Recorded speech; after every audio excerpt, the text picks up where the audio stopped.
Boys and girls, we are back. And to say I'm excited would be an understatement. I have been waiting for the resurgence of dot damage in Honkai Star Rail for what feels like an eternity. And the day has come. We finally have another dot character. But yes, let's take a look at what we have. Not the most pulls in the world. I'm going to be trying to get one copy of her and her Lightcone.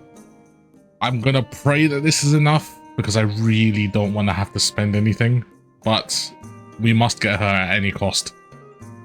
I mean, look at her. She is absolutely beautiful as well. I've got the full team. Kafka's secured. I've had Kafka since day one. It's going to be a good day. So without further ado, let's start on Let's do this.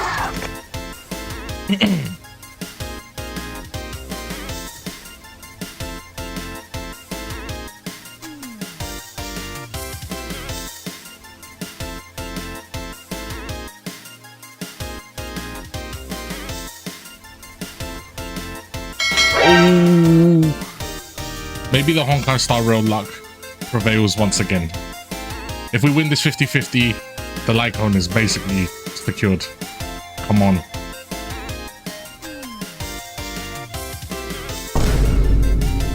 Yes! Oh. Massive dub. Massive dub. This is huge. Maybe it's a double. Mayhaps a double.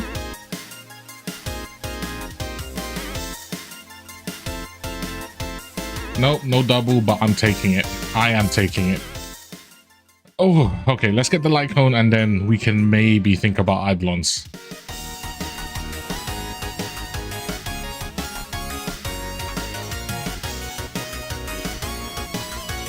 Ooh, again, an early. Man, Honkai really loves me today. Honkai really loves me today. Let's win this, please. The easiest pulls of my life. Might be the best Honkai Star Rail pulls I've ever had. Maybe.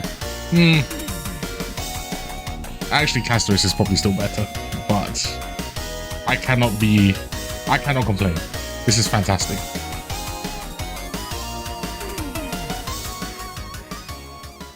And there she is. We got the Lightcone and her in what feels like less than 50 pulls in total, which is kind of crazy. But yes, editing me is going to really enjoy this because of how short this segment's going to be, which is fantastic. But yes, it's time to get building her. I'll catch you guys in a bit. And we are back. One day later, she is fully built. I'm very, very happy with the build. Overall, I would say she is both quite easy and annoyingly difficult to build. And that's kind of a unique caveat when it comes to dot characters anyways, but I'll get into that once we get into the stats. But yes, overall, very, very fun character, and the damage right now is kind of crazy. It just feels fantastic to be playing dot again. Without further ado, let's take a look at the stats, shall we? Okay, and here are the stats we're working with. Now, the reason I say she is both difficult and really easy to build is that she only has two very strict breakpoints. And then once you hit that, you're really just trying to dump as much attack percent into her as possible. So let's talk about the actual breakpoints. The first and most important is going to be hitting 120% effect hit rate. The reason you want this is to max out her passive, which gives her 90% bonus damage, essentially. So hit 120, and then from there we need to work on the speed. You have two speed breakpoints, 134, which is what I would recommend for everybody, and then 160. 160 is only really for when you're trying to hyper optimize and sync up with Kafka, essentially. There really is no need, and I think you're putting way too much stress on your substats to get that much speed, which means you're going to have much, much lower attack in general, because you cannot sacrifice effect hit rate. So you have to sacrifice the attack. You're just going to lose way too much damage, and it's just much more difficult to build in that sense. So I just recommend 134, just go for that. And you should be able to do that without having to use speed boots just from substats alone. Now, you might be wondering, okay, why do you have 129? Long story short, S1. if you have the signature, the minimum speed you need is 129, which is really quite easy to get.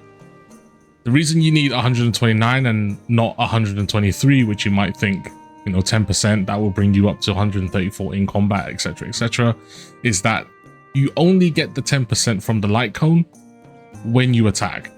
And because Kafka, Black Swan, the rest of your team are going to act first, if your speed is not at a minimum 129 before attacking, you're not going to get 2 attacks within that cycle.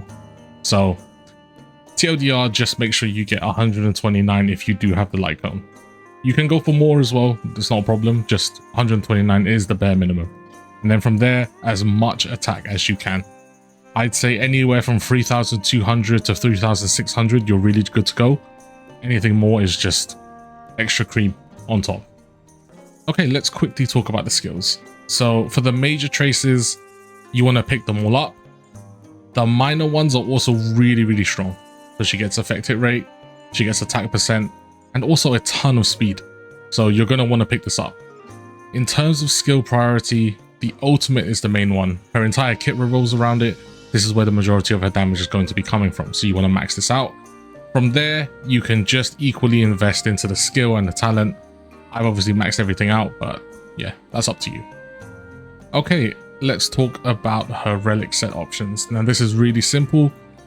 Your only option is going to be prisoners. I don't want you farming for anything else. This is pretty much it. And if you were already a DoT enjoyer like me, you're going to have a lot of these lying around anyways, so hopefully make it a bit easier. But the reason you want this is the 2-piece is great, and then the 4-piece, you essentially have maximum uptime on it the entire fight. You get a ton of death shred, applying to maximum of 3 dots, which she essentially applies without even trying. So it's a no-brainer, just go for this one, do not go for anything else. In terms of the planar, you have realistically 2 options. Now the first one is the one I would recommend, and that's going to be the new Revelry by the Sea. Another 12% attack, and then an extremely easy to achieve 24% increased dot damage. Yeah, like I said, if you're at that 3,000-ish attack mark, once you're in combat, you're going to be well. Hitting this 24%, super easy. However, if you're really struggling to hit that 120% effect hit rate, you have one other option, which is going to be the Pan Cosmic. Obviously, this is a really old planar set, so you might not have any copies like me, but this is the other option you have. But yes, like I said, just stick with this one. Okay, let's look at the individual relic pieces. Now, I'll warn you now, a lot of these pieces might not look insane, and I'll explain why once I get there. But for the headpiece, 2 rolls into attack, 2 into effect hit rate, really nicely balanced. I really can't complain about this one. The hands, not the craziest, but 2 rolls into attack, I'm quite happy with that, and then 1 into effect hit rate. You might be thinking, oh, where's all your speed? But like I said, with the Lightcone especially, you really don't need that many speed rolls, as you'll see. For the body, now this is a really solid piece, one that I might consider re-rolling, but again, I don't really need to. 1 roll into attack, one roll into speed, and that's really all I need. Now, in terms of what actual body piece you can have, effect hit rate is going to be what I recommend for most people, because getting 43.2% effect hit rate from just substats is not easy. Just using on the body is going to save you a lot of rolls elsewhere. But if for whatever reason you have enough without the body, you can just run attack percent. It's completely up to you. Now for the boots. Now, this is where you get to the point where it's like, well, this is obviously not a good relic when you look at it at face value. But the thing is, like I said at the beginning, when building these characters, you hit specific breakpoints, and then you just need to dump stats into one thing, being attack. You know, if I got more speed here, it's not really going to benefit me because I've already hit breakpoint. If I got more effect hit rate, it's not going to benefit me because I've already hit 120%. So the only stat realistically that would give me anything, any bonus, would be flat attack, which I don't have, unfortunately. So yes, on paper, this relic piece doesn't look fantastic, but it's more than serviceable and is doing everything I need. In terms of options, The only time I would recommend a speed boot is if you're trying to hit that 160. In all other occasions, you're just going to run attack because you have more than enough speed from substats anyways. Moving on to the planar sets. Again, at this point, I had already had enough effect hit rate and all of that and the speed and whatnot, so I did not care. I just wanted as much attack as possible. So 1 roll into a flat attack and then 2 into attack percent. I'm really not going to complain about that. In terms of what options you have, physical damage boost is going to be slightly better than attack percent. But like always, it comes down to your substats. If you have one attack percent one that gives you crazy substats, just go for that. If your physical one is just as good, I would just recommend going for physical. That's up to you. And then for the rope. Now, some people would recommend going for energy regen, but me personally, attack percent is what I went for. I really did not find myself requiring any extra energy to keep her ultimate up at all, which we'll see in the showcase. So yeah, I'd recommend attack percent here. Now, like I said again, 1 roll into speed is all I needed to hit 129, so I'm perfectly happy with that. And then it was just trying to get as many rolls into flat attack as possible, because that's the only thing that's going to increase my damage. And I'm perfectly happy with this. Okay, let's quickly talk about the Lightcone options. Now, to no one's surprise, her signature is very, very strong. You're getting 40% effect hit rate for free here. Essentially another body piece. Just that Lightcone combined with the body, you're already sitting at over 80%. And then you factor in the relics as well. Building her and getting to 120 is super easy. So that's really nice. You're also getting a team-wide 30% dot damage taken for the whole team, which is fantastic. And then that really nice 10% bonus speed, again, makes building her really easy and also gives your entire team even more speed. It's a fantastic option and is really, really strong. In terms of your other options, now, if you have a Kafka, which I really hope you do, you might also have a Lightcone. Very solid option.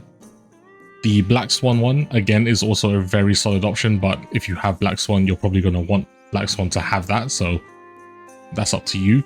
In terms of free-to-play options, Eyes of Prey is really good, because at a maxed up position, you're getting a ton of effect hit rate and then dot damage. Your other option would be Good Night and Sleep Well. This one does a lot more damage. Well, it does more damage than Eyes of Prey, but you do not get the free effect hit rate. So it really comes down to you which one you want to use. Okay, let's talk about her Eidolons. Similar to Aglaea, her E1 is completely ridiculous. To start off, you're getting a 1.16 multiplier to all dot damage. Completely unique multiplier, different from all of the other ones. So this is already really nice. But the real reason this is so strong is that after ramping up a little bit, she is essentially guaranteed to max out the 8 dot limit on her ultimate all by herself. Something that at E0 is not the easiest thing to do. Also, the fact that she's able to apply 2 copies of a dot is just increasing her damage by double when it comes to just dots themselves. So this is ridiculous. And when it comes to deciding whether you want S1 or E1, it's hard, but I would say from a pure power perspective, getting E1 is going to increase your damage tremendously. Like, it's crazy. But S1 is a lot of quality of life, so it really comes down to what you want there. In terms of E2, it's kind of just meh. I wouldn't even really bother with it. I don't really talk about the other ones, so yeah, that's the Eidolon section. Okay, let's talk about team compositions. Now, the disclaimer is Hysilens and Kafka are a package deal. You cannot have Hysilens without Kafka. It's as simple as that. Kafka simply provides too much as a teammate to not run her. She attacks frequently, she detonates dots, she's very, very fast. Everything Hysilens wants, Kafka provides.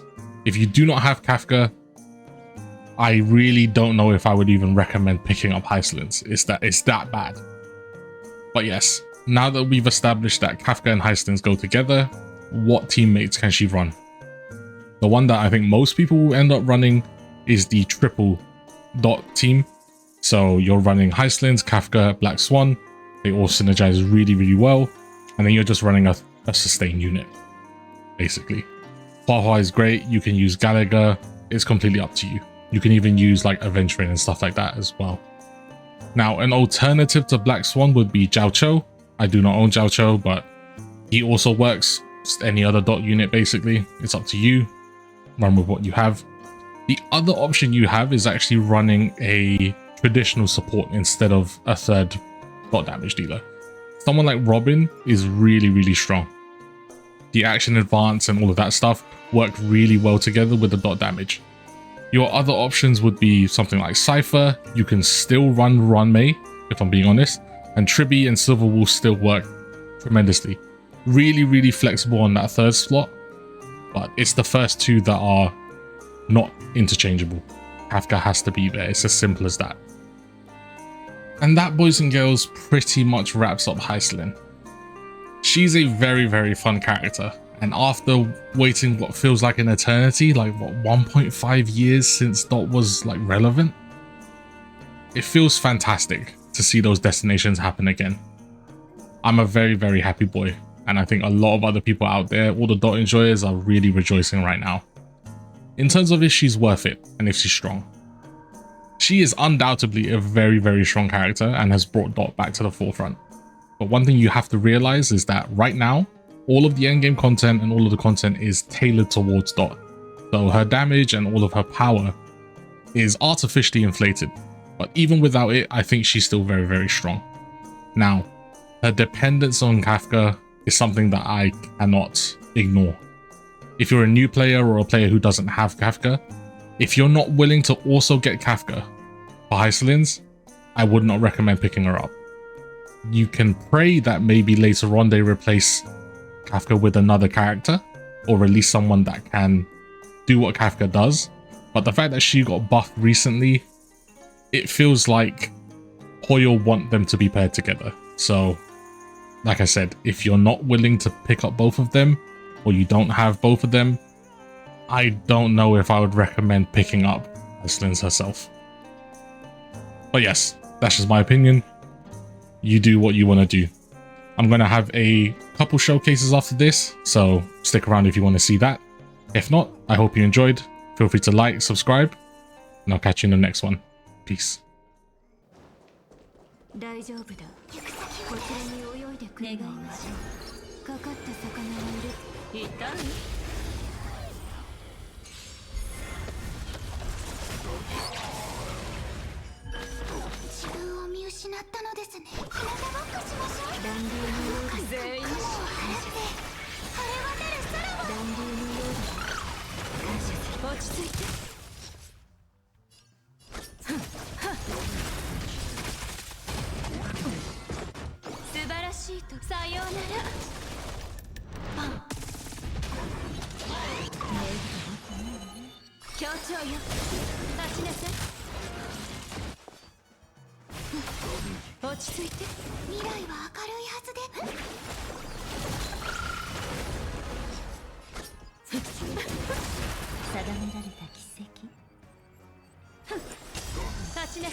Kyoto よ、落ち着いて。家族。願いましょう。かかった魚がいるか。痛い？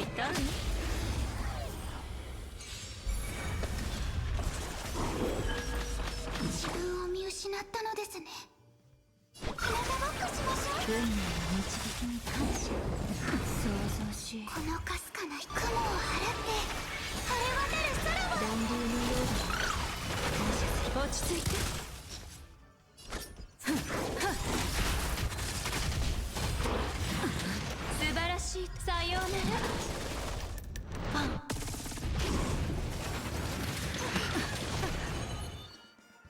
協調よ、立ちなさい。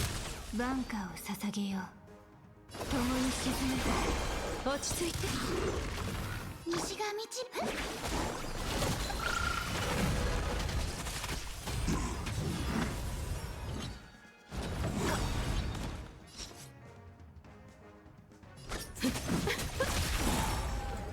ゲームの始まりだ。深海の宴でみんなの悲鳴が響き渡る。立ちなさい。さようなら。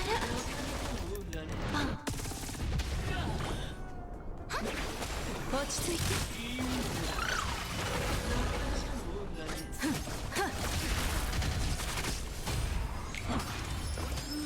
面白い。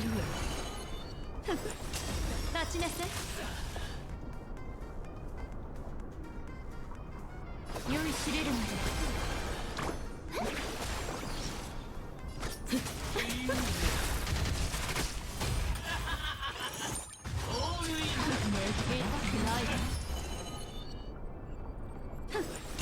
落ち着いて。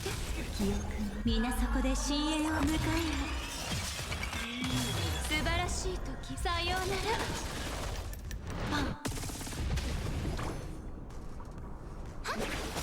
立ちなさい。このかすかな雲を払って晴れ渡る空を。優しい。喉を切り裂かれないよう共に沈め。全員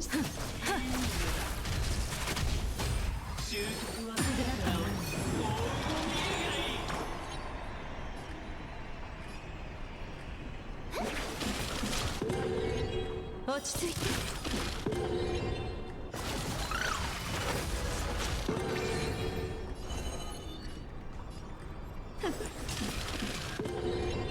バンカーを捧げよう。酔いしれるまで。呼吸するその感覚覚えておいて。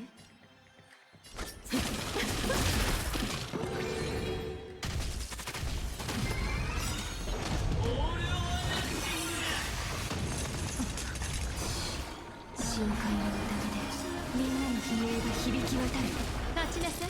このかすかな雲を払って晴れ渡る空を。暖流のようだ。感謝する。素晴らしい時を。さようなら。大負けか。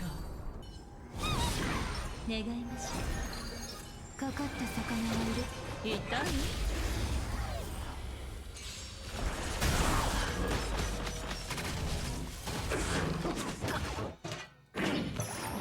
チェックメイト。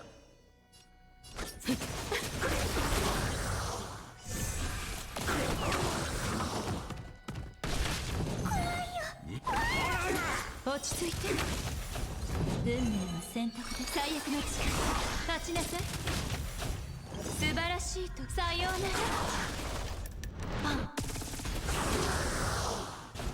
バンカーを捧げよう。共に沈め。落ち着いて。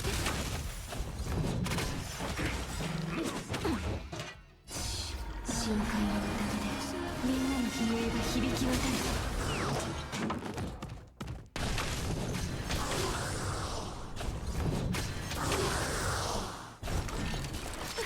全員死刑。素晴らしいと。さようなら。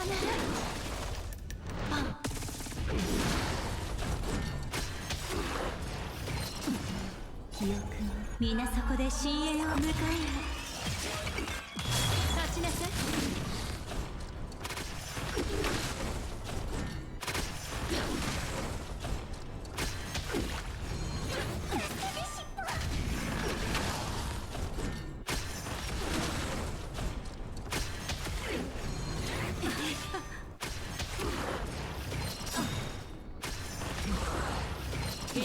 ない素晴らしいとさようならパンあっちは俺様だけで十分だ。深海の宴でみんなの悲鳴が響き渡る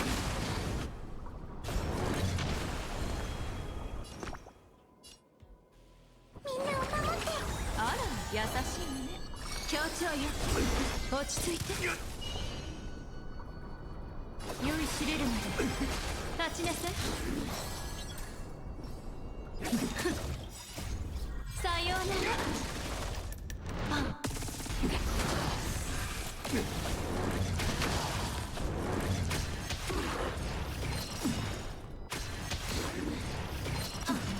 記憶皆そこで深淵を迎えよ落ち着いて無駄な抵抗だ。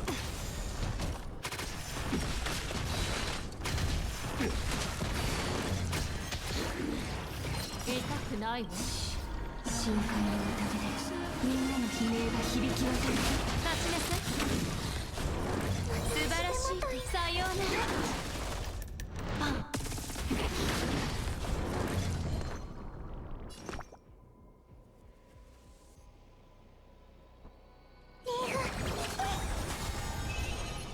最悪の力落ち着いて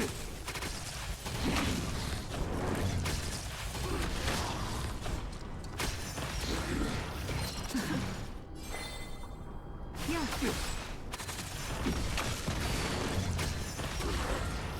痛くないわあっちは俺様だけで十分だ。素晴らしいさようならパン